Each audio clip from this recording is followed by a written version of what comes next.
What do you think you would do to defend yourself against Mothman?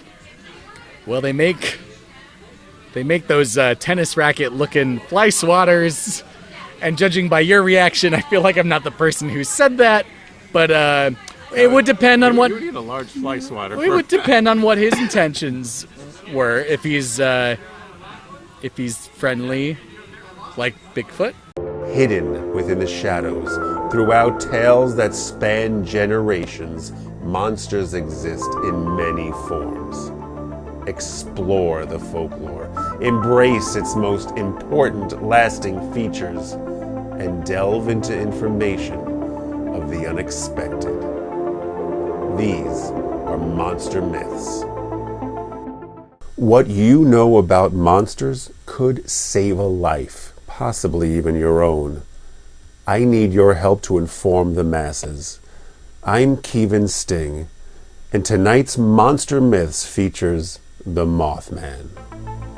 Just based on the name Mothman, and knowing that there's a monster myth involving Mothman, what do you think Mothman would look like? Like a real moth, gigantic. How gigantic?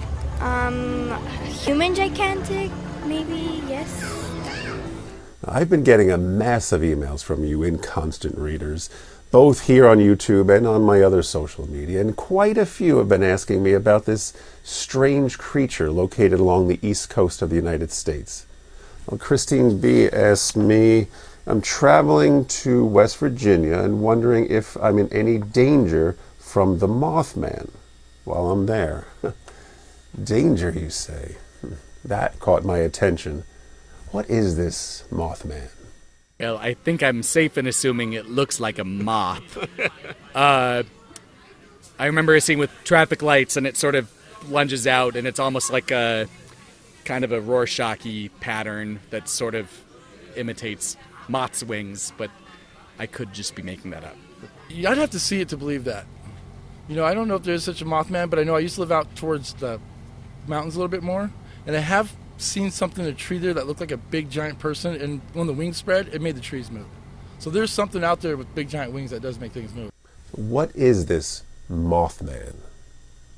A tale of fiction or a mysterious creature out hunting humans? I had to look into this. Now, not being from this dimension puts me at a disadvantage sometimes. I've only been here a short time. You've been here your whole life. Still, I was able to dig up quite a bit of info on this cryptid. Now, this story originates in the area surrounding Point Pleasant, West Virginia. On November 12, 1966, 5 gravediggers reported having seen a large winged animal flying above their heads. Then, only a few days later, 2 young couples driving together along the town's outskirts came upon this creature in the middle of the road. They described it as a gray, bird-like man about 6 or 7 feet tall with a wingspan of up to 10 feet wide. Apparently, it made a frightening, screeching sound too, not to leave out its most fearsome feature, its large, glowing red eyes. Now, by their account, the couple sped away in their car to report it to the police.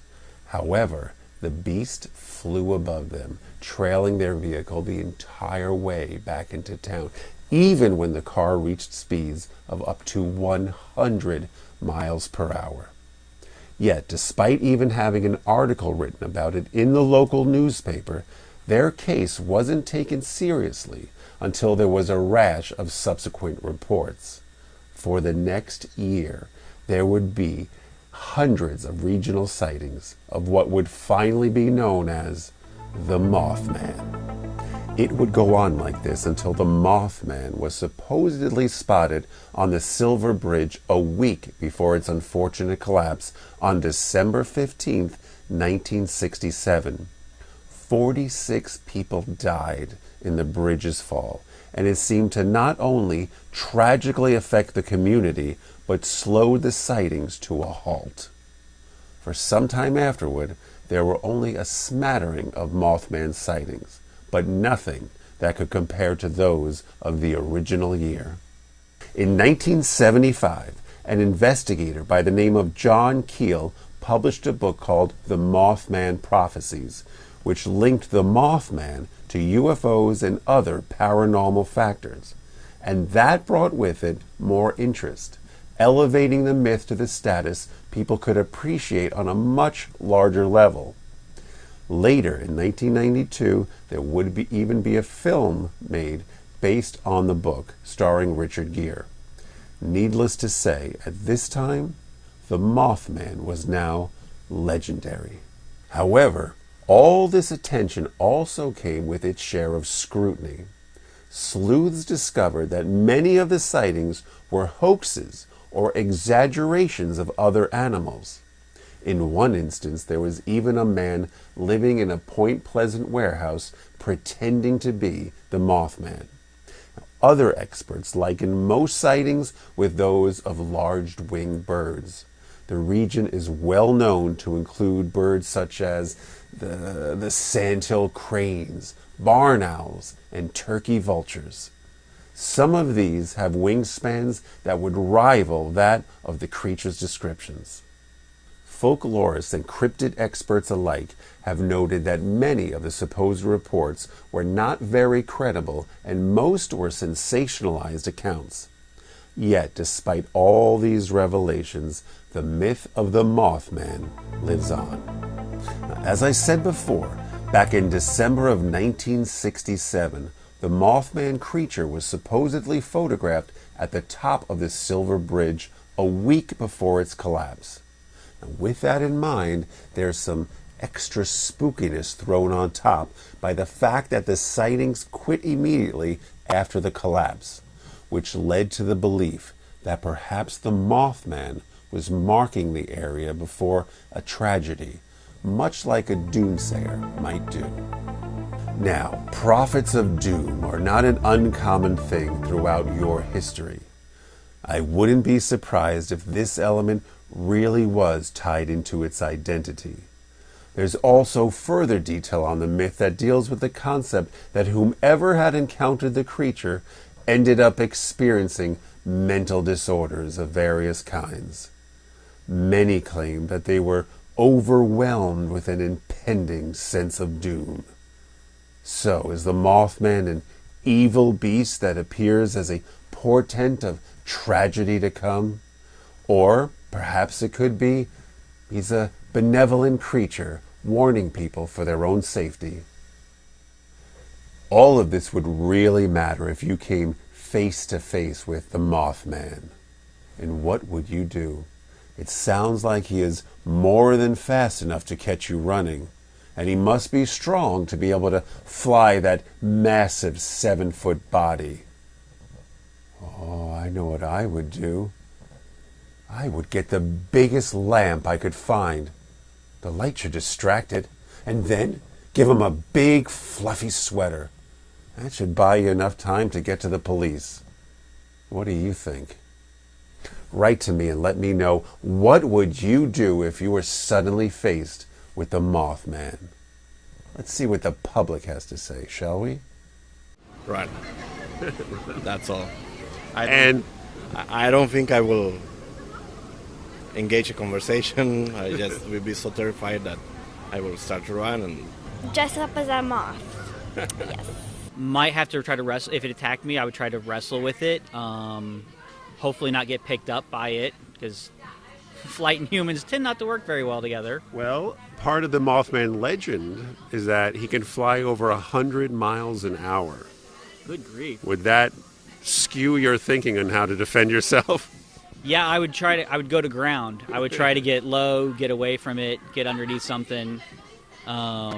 Small areas. In any situation like that, I'm either going to hide really well, or I'm going to run and never look back, because they say don't stop, don't look, just hide and go, and that would be me. Well, part of the legend with Mothman is that he can fly over 100 miles an hour. Well, then I'm dead. Would you have an alternate plan? I would just say a little prayer and say my piece and be done. Actually, I'd probably pass out, if we're being honest. I would probably pass out before anything happened, and just it would be over. Now, say it's nighttime, You're outside, and suddenly you come face to face with the Mothman. How would you handle that situation? Pull out my mothballs? I don't know what to tell. I have no idea. Now, have you ever smelled a mothballs? I have, yes. I feel like How did you hold his legs apart? That's an oldie. That is it. That's like an old vaudeville joke. That still kills though.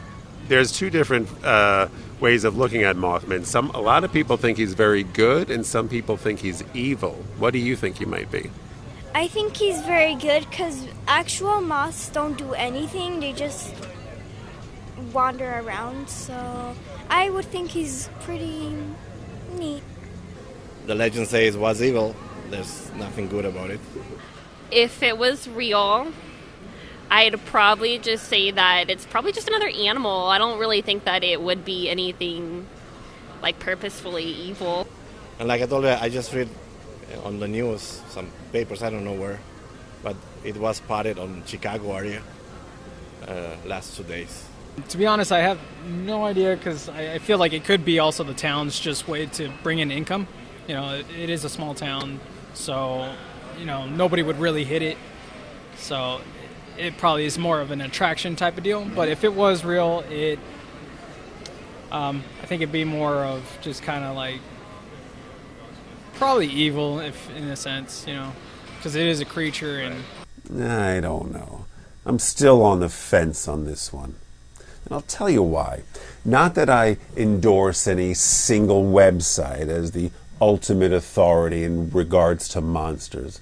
But if you go to the Mothman wiki page, there is a timeline of all modern-day reported sightings. And yes, there is a severe drop-off from the hundreds of sightings in the late 60s. However, as decades go on, there are a number of reports each year of winged humanoid or an owl man, with many similar tales of these creatures from around the world. But that's not all. More recently, in 2017, reports started emerging about the Mothman again, this time in Chicago, Illinois. There's a map of these sightings that you can look up in the Chicago Tribune newspaper. Many of these are still, at this time, courting the interest of top experts and cryptozoologists.